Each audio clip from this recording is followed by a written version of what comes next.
So there is some advice that I'd like to give you. Of course, it's for you to take or leave, but I do not claim to be the wisest person of them all by any context, but these are just a few things that I've learned so far in my journey in the art world and the glass field as well. Always have an updated list of opportunities to apply for. I always like to have an ongoing list, and I always say have at least 3 irons in the fire. Whether that opportunity is a job, whether it's a grant or a fellowship.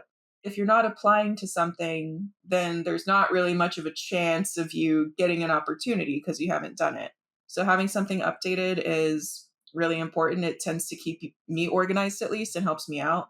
Now, with that, writing is involved. So learning to write well is essential. I like to think about being genuine within your writing and have multiple people give honest feedback. Personally, I am someone, if I send a friend a proposal, I tell them to rip me apart, not for the sake of making me cry, but just for the sake of, am I being clear? Am I getting my point across? So I think that's something that's really important. And writing is a learned skill. I enjoy writing now. I am that weirdo who actually enjoyed writing their thesis paper, and I enjoy writing articles. Not everyone is like that, and that's totally fine. It's hard. It's very hard, but always get feedback for sure. Another thing that I advocate for is work with what you have and think of studio access as currency, but time is also currency. As an artist, I'm someone who works 4 jobs at a time. Like, at that point, there isn't a lot of extra time to make my work. So it's thinking a lot about like, what do I have to give up? What do I actually have time for? What's more important? You have to prioritize. So be selfish with your time.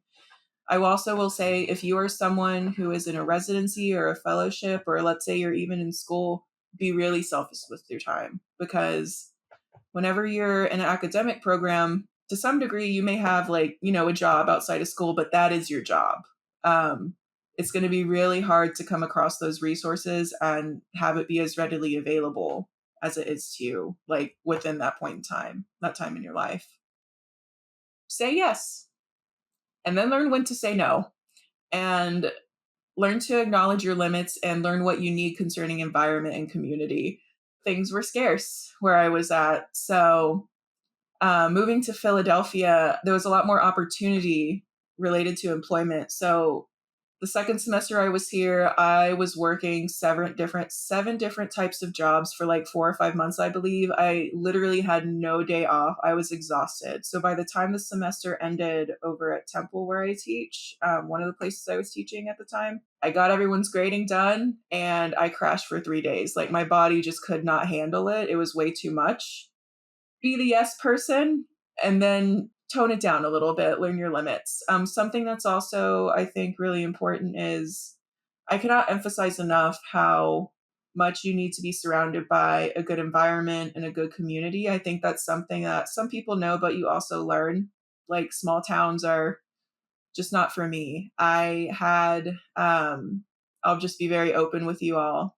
Um, I had a job in the Midwest, and the people I work with, they were nice, but there was a bit of disconnect. People were quite a bit older than I was. There weren't really many people my age who I could really talk to. I was closer in age to the students than I was to other people who worked there. And, as an employee, you can't hang out with students. So there was that. So I remember feeling very isolated. And this is not something that I told anybody I worked with, just because I didn't have that sort of relationship with them.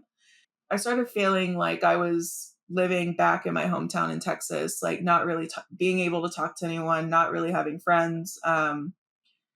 It got so bad to the point to where, when I interviewed and was, considering accepting the position again for a renewal, I really thought about it.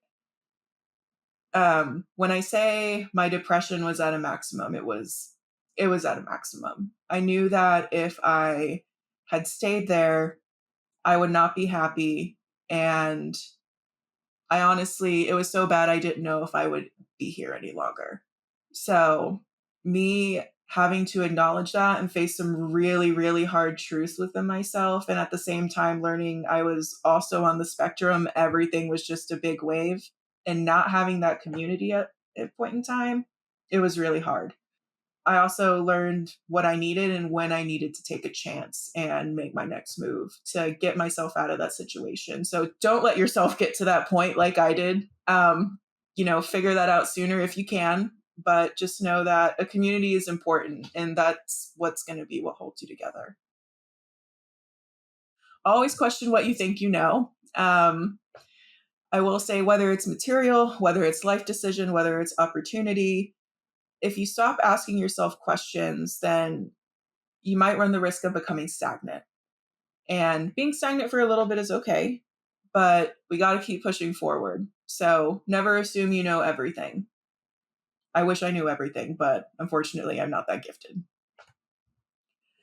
Also thinking about, what are you willing to give up? What are you willing to not give up? When do you take a chance? Like I said a little bit ago, at that point in time, whenever I was like trying to figure out what my next move was, I took a really big chance. I, had to do it for myself, make that decision. And I was going to a fellowship. I got offered a position at Temple. I had nowhere to live. Luckily, I had some really amazing friends who happened to live in Philly that I could crash with for a little bit.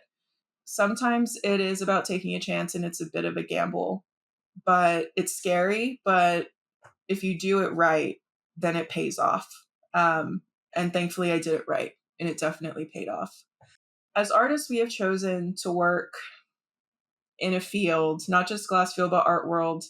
We probably chose something really hard to do for the rest of our lives, in the sense that it seems that you're constantly trying to validate to other people that what you do is valid. Whether you are someone who makes products and you sell them, you're relying on people to buy your stuff to support yourself. Whether you're conceptual and, I don't know, one day maybe the Guggenheim may want some of your work in an exhibition there, you're still relying on other people to support your work. So I think there comes a lot of give and take with that. Like, me staying in a small town wasn't going to get me anywhere with what I'm trying to do. The market just isn't there. There weren't like-minded people like I was. So I moved from Texas all the way to the Northeast. I realized that means my parents are getting older. My mother is having medical problems.